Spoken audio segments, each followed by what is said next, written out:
The Bible is neither the truth nor, I would hope, the way. We're not talking about the truth tonight. We're talking about morals and ethics.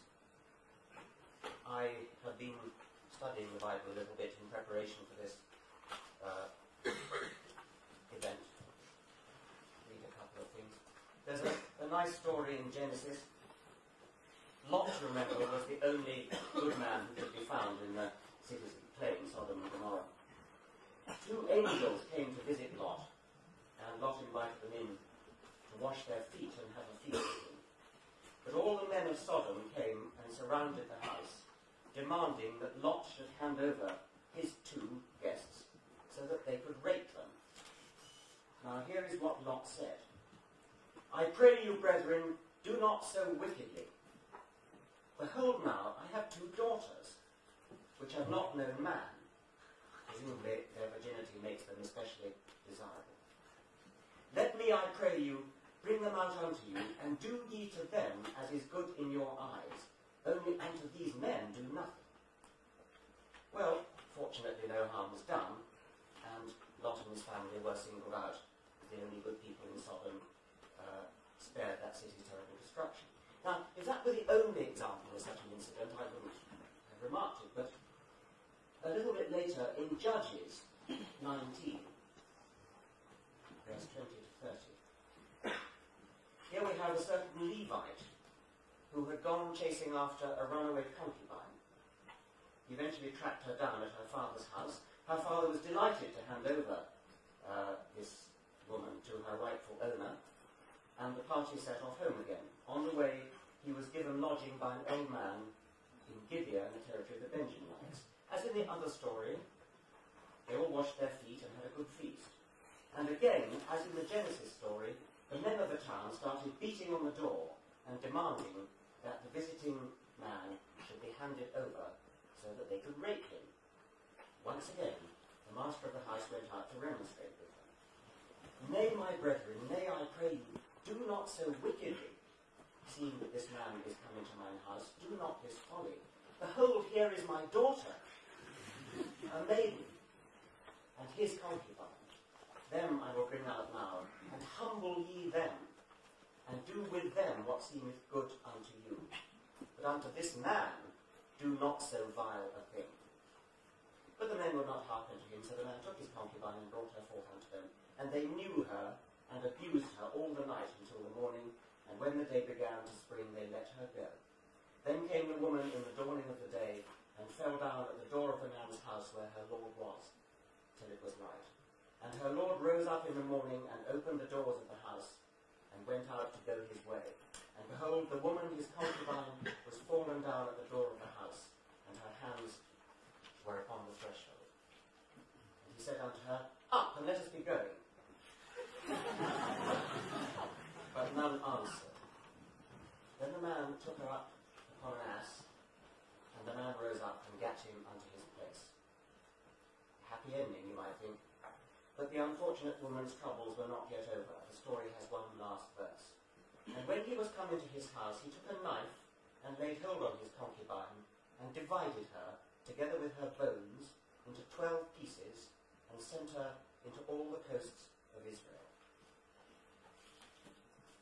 Now, I make no claims that my book, The Origin of Species, is any sort of guide for living. Quite the contrary.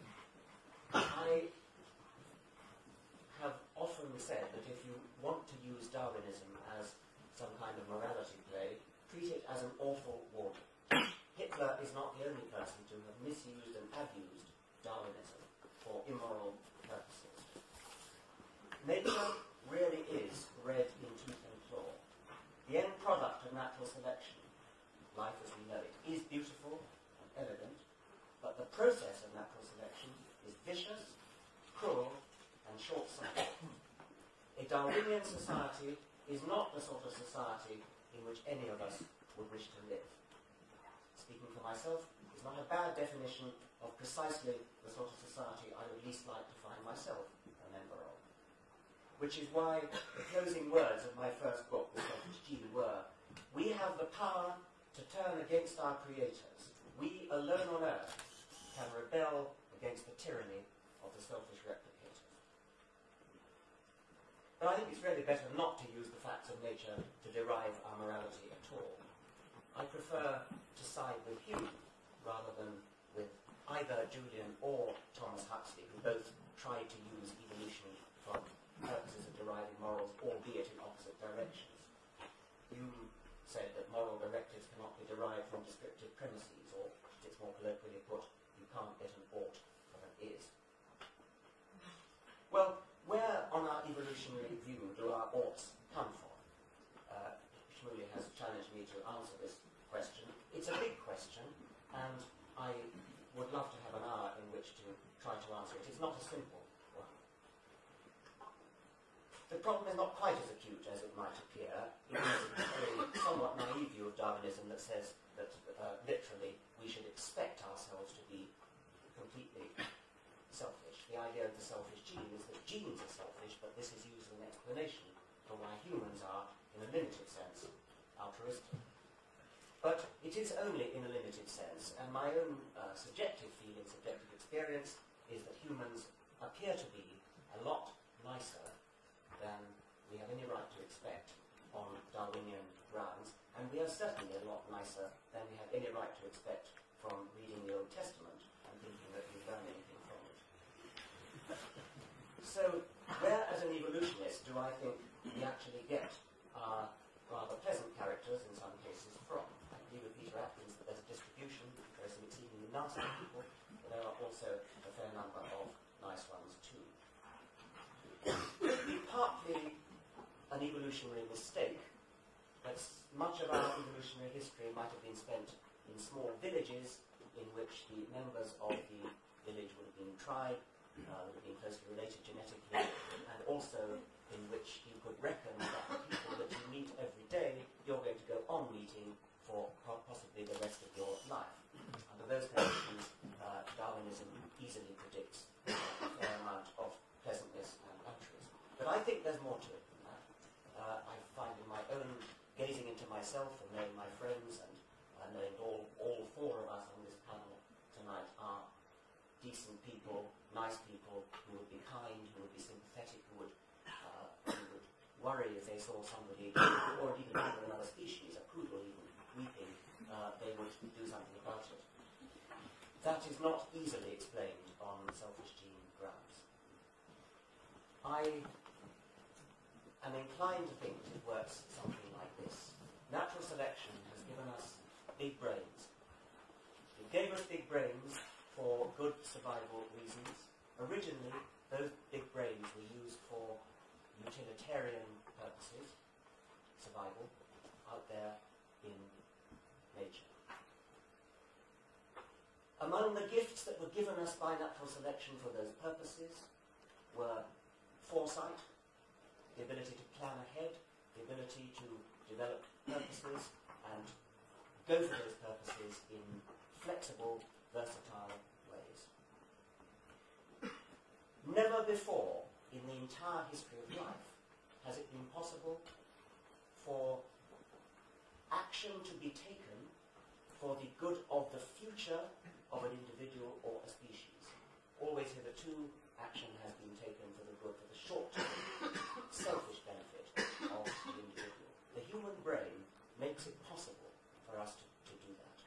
We are capable, we are empowered by our big brains to sit down together to discuss the kind of society we wish to live in. If I sit down with anybody to discuss the kind of society I wish to live in, one of the first things I would do would be to say, take these two books and throw them both into the waste paper basket. As far as morality is concerned, take this one out again as far as telling you about the truth of life, how it got here, and how we all got here. Now, when I say that we can rebel and should rebel against the tyranny of selfish replicators, some people have trouble with this because they feel I've somehow betrayed my own principles by on the one hand saying that we're survival machines programmed to